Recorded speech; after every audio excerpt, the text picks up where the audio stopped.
Hindi spoken Hindi concept తోటి రోజు కొన్ని పదాలు నేర్చుకున్నాం. అందులో మనం ఏం చేయాలి, ఏం తినాలి, ఎలా ఉండాలి, ఎక్కడికి వెళ్ళాలి, రావాలి, ఇవన్నీ కూడా హిందీలో ఏమంటారు అనేది మనకు తెలుసా? తెలీదు. ఇప్పుడు తెలుసుకుందాం. క్యా కరు, క్యా కరు అంటే ఏం చేయను. క్యా కహు, క్యా కహు అంటే ఏం చెప్పను. కబ్ ఆవు, కబ్ అంటే ఎప్పుడు, ఆవు అంటే రాను, ఎప్పుడు రాను. కహా జావు, ఎక్కడికి వెళ్ళను. నెక్స్ట్ క్యా కావు, ఏం తినను. కహు అంటేనేమో చెప్పను, కావు అంటే తినను. కైసే ఆవు, కైసే ఆవు ఎలా రాను.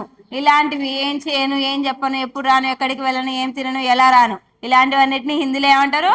క్యా కరు, క్యా కహు, కబ్ ఆవు, కహా జావు, క్యా కావు, కైసే ఆవు. ఇలాంటివన్నీ హిందీలో అంటే మనకి మామూలుగా డైలీ కన్వర్సేషన్కి ఉపయోగపడుతున్నాయి. ఓకేనా?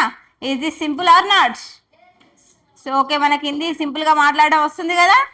ఇలాంటివి నేర్చుకుంటే ఈజీగా హిందీ సింపుల్గా మాట్లాడడం అనేది వస్తుంది. ఓకేనా?